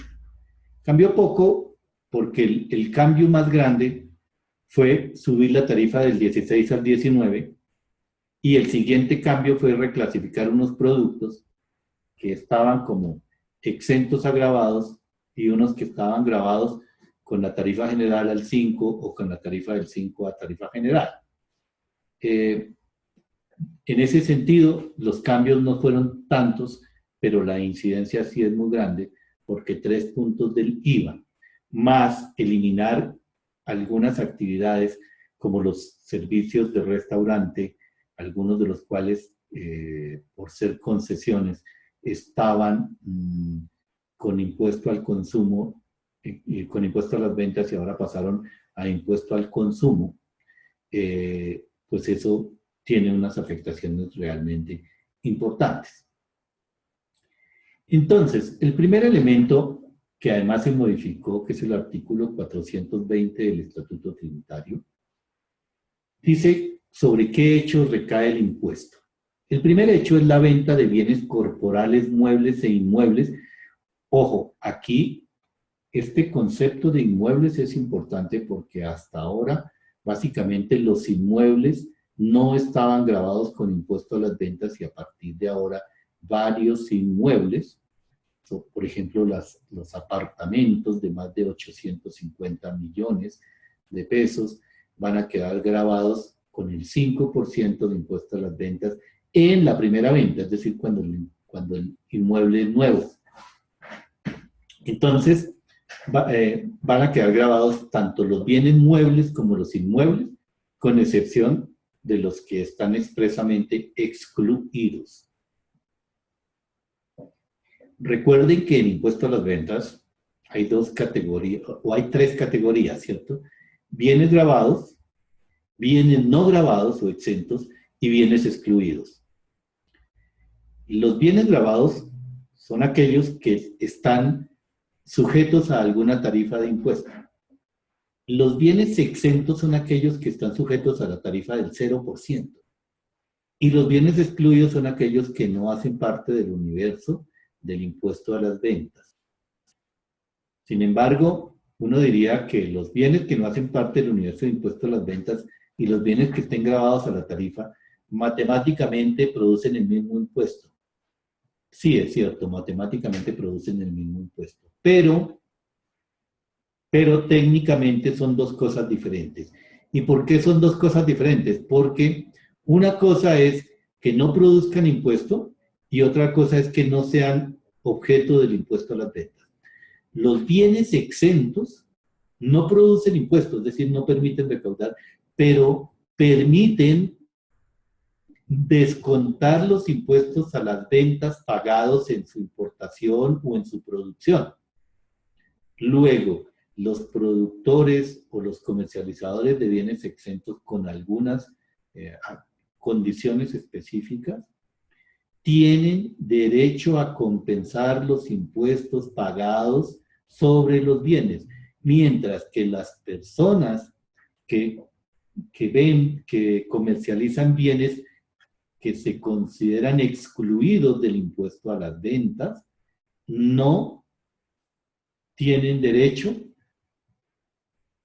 a descontar esos impuestos de ningún impuesto a las ventas, por lo tanto lo tienen que llevar al costo.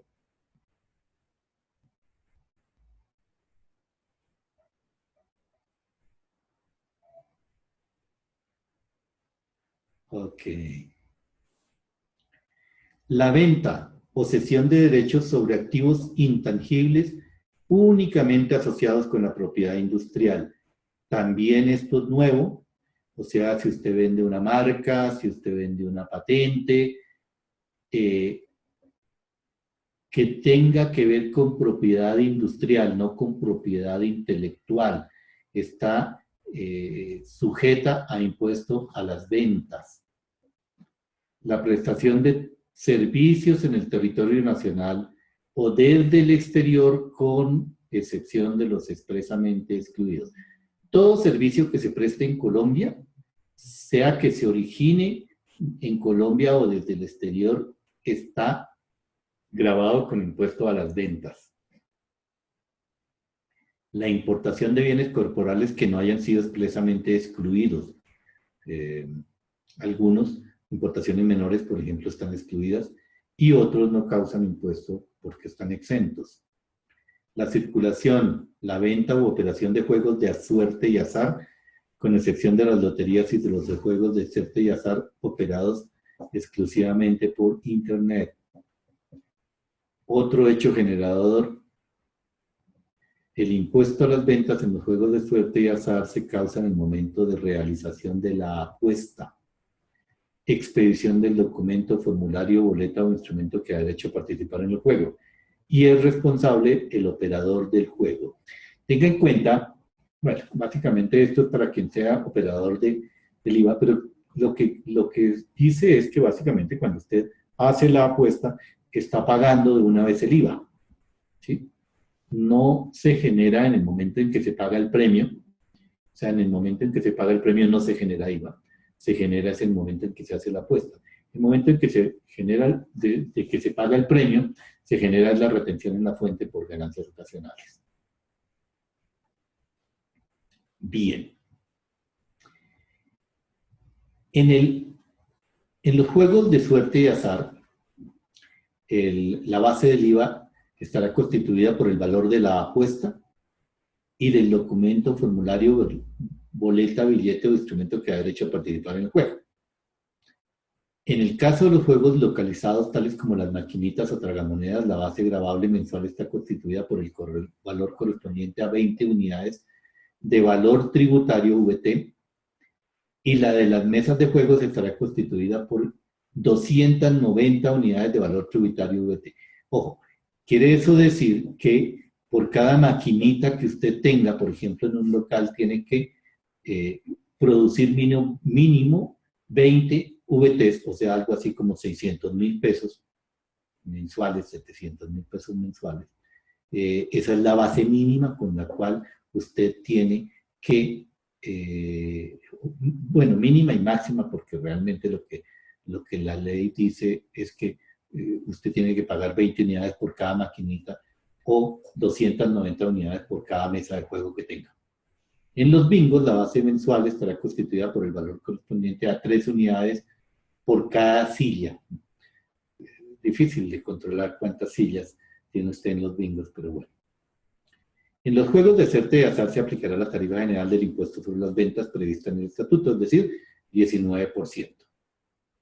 Ahora, documentos equivalentes a la factura en los juegos de suerte y azar son la boleta o el formulario, el billete o documento que da derecho a participar en el juego.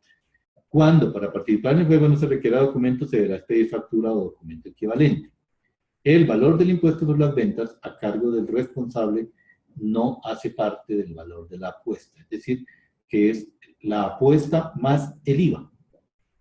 Y el impuesto generado por concepto de juegos de suerte y azar se afectará con impuestos descontables.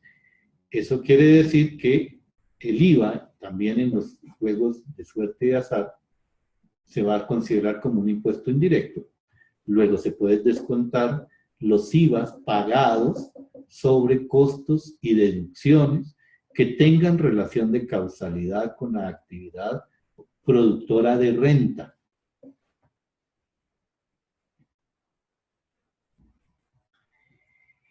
Bien, el impuesto no se aplica a la venta de activos fijos, salvo que se trate de las excepciones previstas para los bienes inmuebles de uso residencial, automotores y demás activos que se vendan habitualmente a nombre y por cuenta de terceros, y para aerodinos. Es decir que, en general, los activos fijos no generan IVA. Pero, como les digo, los inmuebles nuevos de más de 850 millones, mañana miraremos bien temas de tarifas y eso, sí generan un IVA del 5% en la primera venta, o sea, cuando el inmueble es nuevo. Bien, para la prestación de servicios en el territorio nacional se aplican las siguientes reglas. Los servicios relacionados con bienes inmuebles se entienden prestados en el lugar de su ubicación. Esto es importante también por el tema de ICA, porque los servicios que se relacionan con bienes inmuebles se causan en el lugar de la ubicación del bien inmueble. O sea que si yo presto desde Bogotá un servicio, por ejemplo, de arreglo de un inmueble localizado en Cali, los impuestos se generan en Cali. Y si presto un servicio fuera de Colombia, el impuesto se genera fuera de Colombia, entonces podría considerarse que es una renta que no es de fuente nacional. Y si alguien presta un servicio para un inmueble desde fuera de Colombia, para un inmueble localizado en Colombia se genera IVA porque el inmueble está en Colombia. Ahora, los siguientes servicios se entienden prestados en el lugar donde materialmente se realicen. Los de carácter cultural, artístico, así como los relativos a la organización de los mismos, se entienden prestados en el lugar donde se realicen. Importante para el ICA, importante porque es que, importante también para el IVA, porque hay lugares como por ejemplo San Andrés donde no se generan IVA.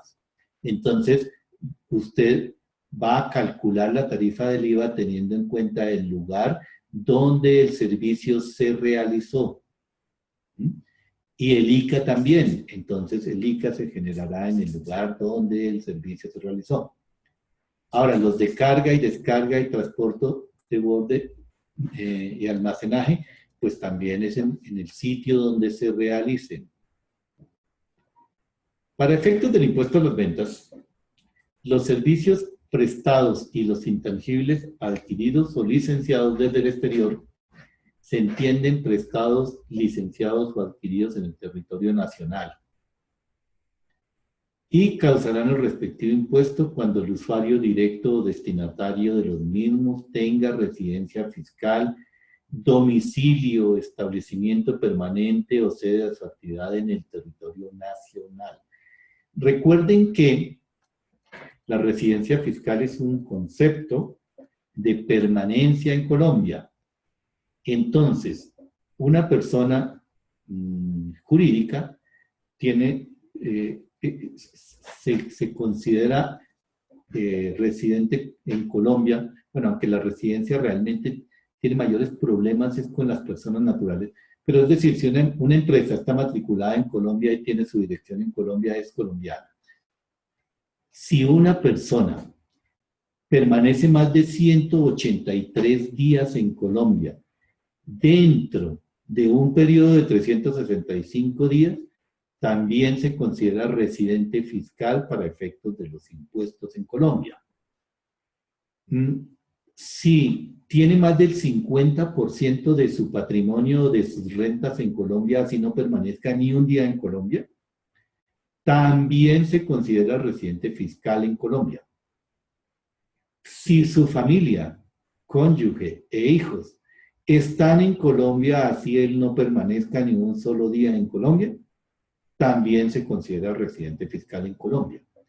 Y es muy importante el tema de residencia fiscal porque los no residentes no son sujetos de impuestos en Colombia, sino por los bienes y las rentas obtenidas en Colombia, mientras que los residentes son sujetos de impuestos por los bienes y las rentas obtenidas tanto en Colombia como en el exterior. Entonces es importante clarificar en el caso de las personas si cumplen alguna de las condiciones para ser considerados residentes en Colombia. Ahora, la consideración de residencia también permite que le apliquen las retenciones como a un nacional y no como a un extranjero, ¿cierto? Si es un extranjero, ya vimos que hay tarifas de retención en la fuente desde el 15 hasta el 33%, ¿sí? Mientras que si es un nacional, las tarifas de retención en la fuente suelen ser más bajas, van desde el 2,5% hasta más o menos el 11%. Entonces, establecer con claridad cuál es el estatus de la persona, si es o no un residente, es muy importante para definir cómo se debe de tratar su patrimonio y sus rentas en las declaraciones de renta correspondientes. A ver, aquí hay una pregunta. Si en el año 2016 se firmó un contrato por consultoría con IVA del 16, pero esa consultoría solo se comenzará a realizar en marzo de 2017 y se factura mes a mes en ese mismo año, al momento de facturar se factura con IVA del 16 o del 19. Bueno, en principio, a ver, depende con quién haya firmado el contrato. Si el contrato está firmado, hay un concepto ya el concepto 01, que también se lo vamos a incluir. Concepto 01 de la DIAN habla de estos contratos firmados con entidades oficiales, porque cuando usted hace un contrato con una entidad oficial, para que la entidad oficial le pueda pagar, tiene que tramitar un CDP, un certificado de disponibilidad presupuestal.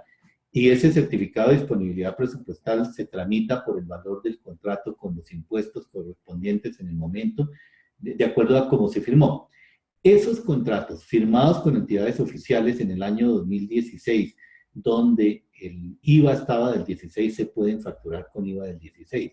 Si el contrato es con un tercero que no necesita certificado de disponibilidad presupuestal, el IVA es el que corresponda en el momento de facturar. Entonces, simplemente, pues habrá que reajustar el IVA sobre el valor del contrato que no se haya ejecutado y que se ejecute en este año o se facture en este año. Un ejemplo, quien tenga más de 2 trabajadores y es de régimen común debe aplicarse la retención del 11 o 10 y no aplica el artículo 383. Perfectamente entendido, María Victoria, es exactamente eso. Si una persona tiene 2 o más trabajadores, ya no se puede considerar como un trabajador independiente y entonces se le aplica la retención en la fuente común y corriente, 10 o 11% de acuerdo. Si antes los prestadores de servicios se les solicitaba una carta del decreto 1070, después de marzo, ¿qué les debemos solicitar? No sé a qué carta te estás refiriendo, John.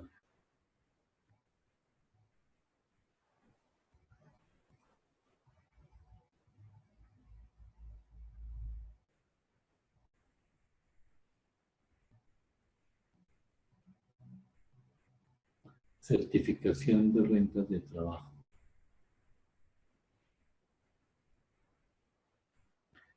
Ah, ok. No, nada, simplemente ahora, bueno, no sabemos todavía. En realidad no sabemos porque la norma fue derogada y la nueva norma empieza a regir el 1 de marzo y no ha sido reglamentada, entonces no sabemos qué se les debe pedir. Muy probablemente hay que pedirle que, pues que nos dé sus datos de si tiene préstamos, de si tiene dependientes económicos, de si hizo pagos de salud, de educación, etcétera, y hacer la clasificación ahí. Ahora, si la persona nos dice que tiene un solo empleado, pues nosotros tenemos que creerle, ¿no?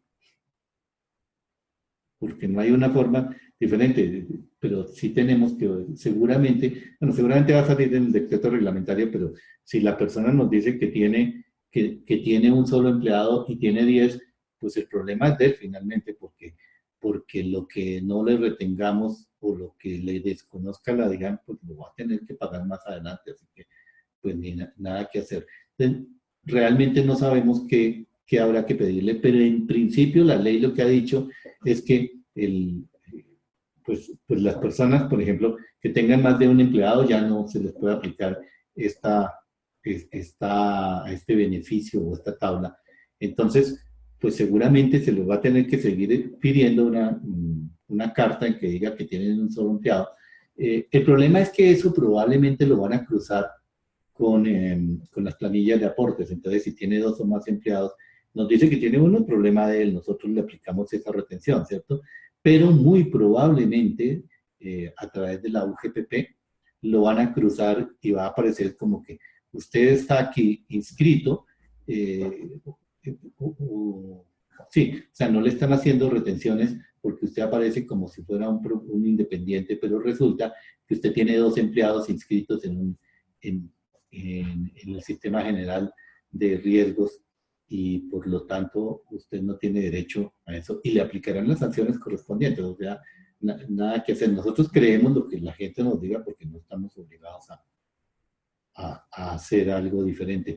Pero obviamente si nos damos cuenta, por ejemplo, porque es una persona que nos presta un servicio y tiene 2 empleados, ojo, porque es que recuerde que el tema va más allá, porque acuérdese que es 2 o más empleados o contratistas asociados. Entonces, en cualquiera de los 2, no va a poder usar el beneficio de que se le aplique la tabla de retención en la fuente por salario, sino que le vamos a tener que aplicar la retención en la fuente general, la por horarios. Pero es que lo más grave de eso ni siquiera es la retención, sino las deducciones. Sí, el tema de los 2 o más empleados, son 2 o más empleados, cualquiera que sea. Mejor dicho, básicamente, ¿sabe qué pasó? Que lo que hicieron fue decir, como ya hay la obligación de tener, o la posibilidad de tener un empleado, una empleada doméstica, entonces, si usted tiene un empleado más, ya no es un independiente, sino ya es un empresario, digamos, en alguna forma. Y entonces ya usted tendría que, que someterse a las retenciones en la fuente ya no como empleado, sino como un contratista común y corriente. O sea, básicamente el empleado que dejaron era el empleado del servicio doméstico, que ya muchas personas lo tenían, ¿no? Entonces, las demás ya... Pero el tema con los dos empleados o más incluye empleados de servicio.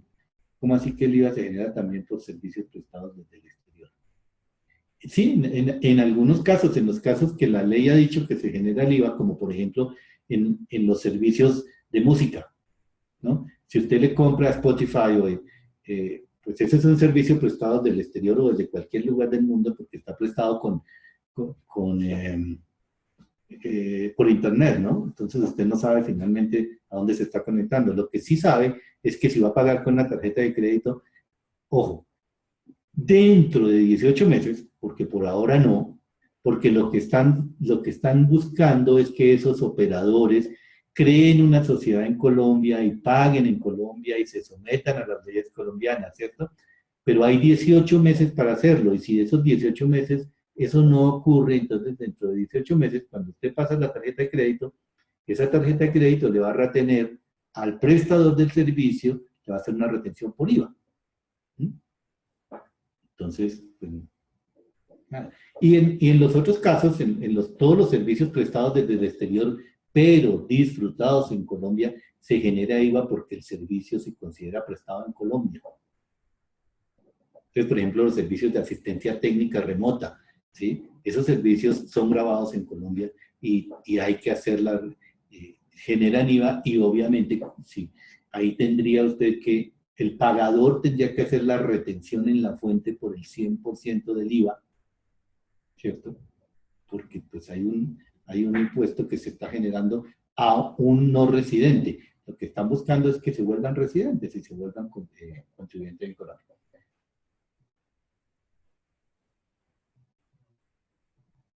No es retención asumida por el... O sea, María Victoria, tú me dices, los servicios prestados desde el exterior hacen referencia a la retención de IVA del 100%, pero no es asumido por el pagador. Realmente es que, pues, bueno, digamos que se genera IVA y pues, bueno, tú lo estás pagando y lo vas a descontar de todas maneras de tus IVAs.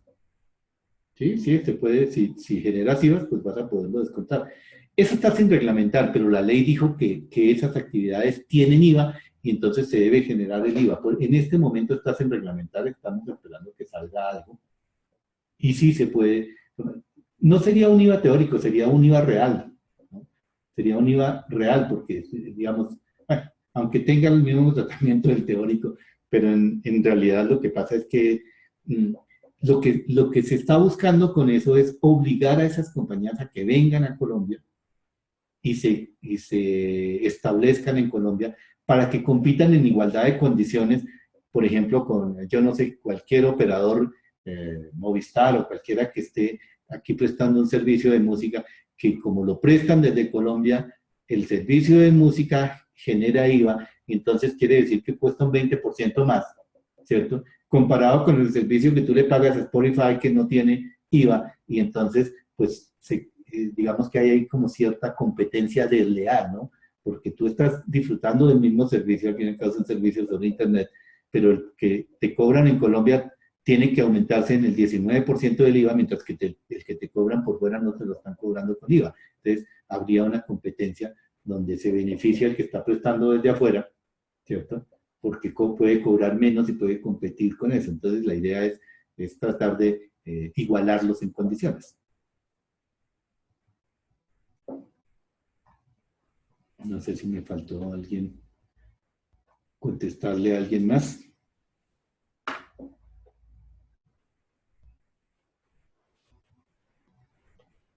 Bueno, terminemos esta diapositiva y nos vamos a descansar.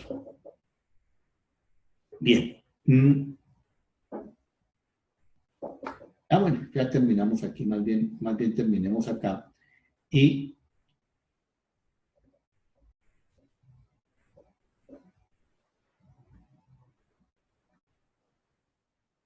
Vámonos aquí más bien, dejemos hasta acá y continuamos mañana, terminaremos el tema de IVA y empezaremos a mirar todo el tema de sanciones y procedimiento tributario.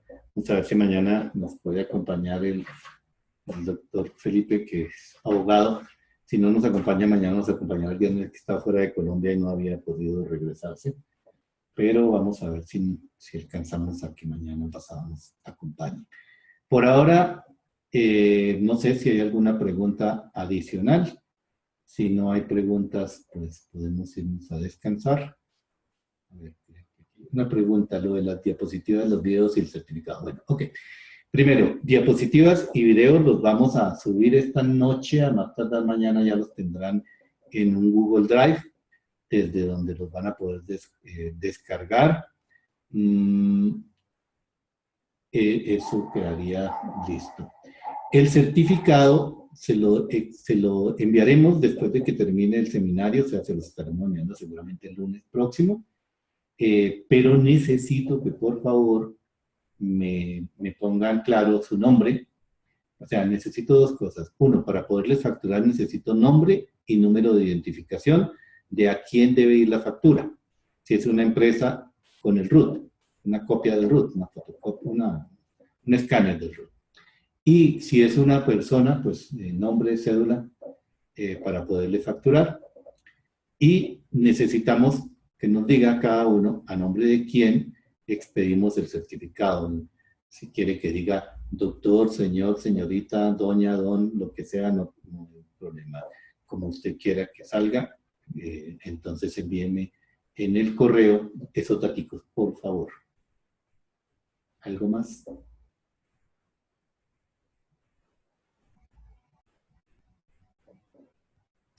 Bueno, muy bien. Les deseo una muy buena noche, que descansen mucho y que les vaya muy bien y nos vemos mañana. Hasta luego.